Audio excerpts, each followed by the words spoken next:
আসসালামু আলাইকুম। বাংলাদেশ বেতার সিলেট সংবাদ পড়ছি আমি শ্রাবন্তী পুরকায়স্থ।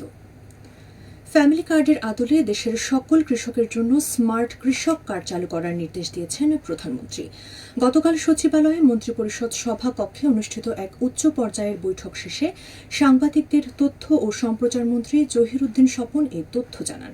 তিনি বলেন, স্মার্ট কৃষক কার্ড বিতরণের কাজ শুরু করতে সংশ্লিষ্ট মন্ত্রণালয়কে নির্দেশ দিয়েছেন প্রধানমন্ত্রী। এই কার্ডের মাধ্যমে কৃষকরা সরাসরি সরকারের সেবা পাবেন এবং কৃষি উপকরণ সংগ্রহে মধ্যস্থতাভোগীদের দৌরাত্ম্য বন্ধ হবে। জহিরুদ্দিন স্বপন আরও বলেন, স্মার্ট কৃষক কার্ড চালুর বিষয়ে সিদ্ধান্ত আমাদের অনেক আগেই নেওয়া হয়েছিল। গতকাল প্রধানমন্ত্রী এটি বাস্তবায়নের লক্ষ্যে প্রথম বৈঠক করেছেন। আমাদের অঙ্গীকার ছিল ফ্যামিলি কার্ডের পাশাপাশি কৃষক কার্ড দেওয়া। সেই লক্ষ্যেই পাইলট প্রকল্পের মাধ্যমে এর কাজ শুরু হতে যাচ্ছে। কৃষকরা এই কার্ডের মাধ্যমে কৃষি জ্ঞান, সার, কীটনাশক ও বীজ সহ সকল ধরনের কৃষি উপকরণে সরকারি সহযোগিতা সরাসরি পাবেন। এছাড়া স্মার্ট পদ্ধতিতে বাজারের বর্তমান পরিস্থিতি, উৎপাদনের পূর্বাভাস ও আবহাওয়ার বার্তা কৃষকের হাতের নাগালে চলে আসবে। এর ফলে রাষ্ট্র সঠিক পরিকল্পনা গ্রহণ করতে পারবে।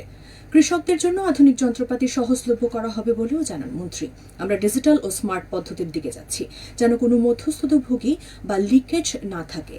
এজন্য মোবাইল সিম ক্রেতা যেমন সরাসরি সেবা পান, তেমনি এই কার্ডের মাধ্যমে কৃষক ও রাষ্ট্রের মধ্যে সরাসরি যোগাযোগ স্থাপিত হবে।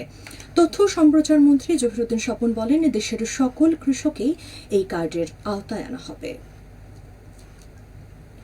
সিলেট সিটি কর্পোরেশনে প্রশাসক নিয়োগ দিয়ে প্রজ্ঞাপন জারি করেছে সরকার। প্রজ্ঞাপন অনুযায়ী আব্দুল কাইয়ুম চৌধুরীকে সিলেট সিটি কর্পোরেশনের দায়িত্ব দেওয়া হয়েছে। নিয়োগ পাওয়া কাইয়ুম চৌধুরী সিলেট জেলা বিএনপির সভাপতি হিসেবেও দায়িত্ব পালন করছেন। প্রজ্ঞাপনে উল্লেখ করা হয়, কর্পোরেশন গঠিত না হওয়া পর্যন্ত অথবা পরবর্তী আদেশ না দেওয়া পর্যন্ত তাদের নামের পাশে বর্ণিত সিটি কর্পোরেশনের পূর্ণকালীন প্রশাসক হিসেবে নিয়োগ প্রদান করা হয়েছে। আর উল্লেখ করা হয়, নিয়োগকৃত প্রশাসকগণ সিটি কর্পোরেশনের মেয়রের ক্ষমতা প্রয়োগ ও দায়িত্ব পালন করবেন। তারা বিধি মোতাবেক ভাতা পাবেন। জনস্বার্থে জারিকৃত এ আদেশ অবিলম্বে কার্যকর হবে। ২১-এর চেতনা, স্বাধীনতার প্রেরণা শীর্ষক আলোচনা সভা অনুষ্ঠিত হয়েছে গতকাল মৌলভীবাজারে। এম সাইফুর রহমান অডিটোরিয়ামে এই সভা অনুষ্ঠিত হয়। এতে বীর মুক্তিযোদ্ধা, শহীদ মুক্তিযোদ্ধা পরিবারের সদস্য, জুলাই যোদ্ধা, শিক্ষক, শিক্ষার্থী, অভিভাবক, জনপ্রতিনিধি ও গণ্যমান্য ব্যক্তিবর্গ উপস্থিত ছিলেন।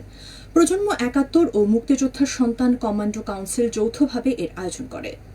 সিলেটে মেয়াদোত্তীর্ণ ও ভেজাল কসমেটিক্স সামগ্রী জব্দ করে প্রকাশ্যে পুড়িয়ে ধ্বংস করেছে ভোক্তা অধিকার সংরক্ষণ অধিদপ্তর।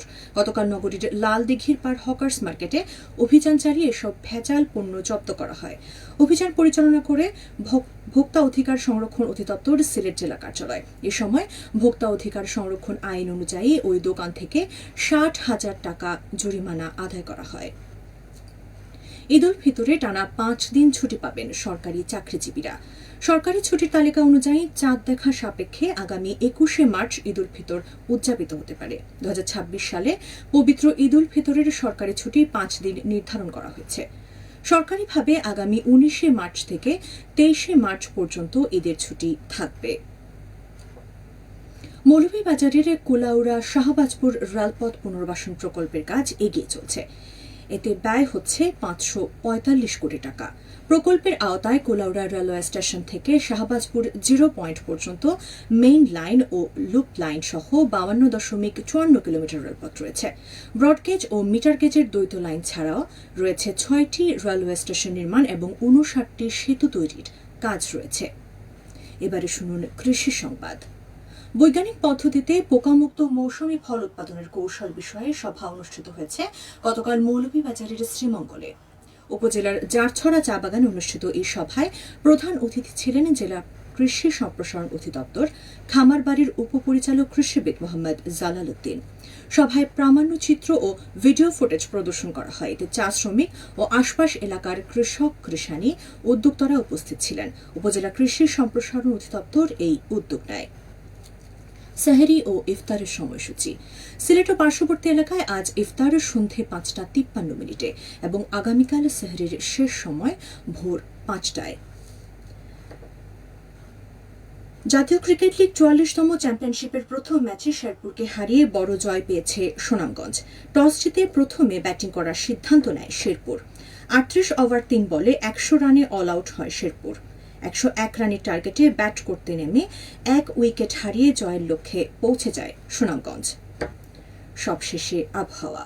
রাত ১টা পর্যন্ত পূর্বাভাসে বলা হয়েছে সিলেটসহ পার্শ্ববর্তী এলাকায় আজ কোনো সতর্কবাণী নেই এবং কোনো সংকেতও দেখাতে হবে না। আজ সিলেটে সূর্যোদয় হয়েছে ৬টা ২১ মিনিটে এবং সূর্য অস্ত যাবে ৫টা ৫১ মিনিটে। সংবাদ শেষ হলো। আমাদের পরবর্তী স্থানীয় সংবাদ প্রচারিত হবে বিকেল ৪টা ৩০ মিনিটে।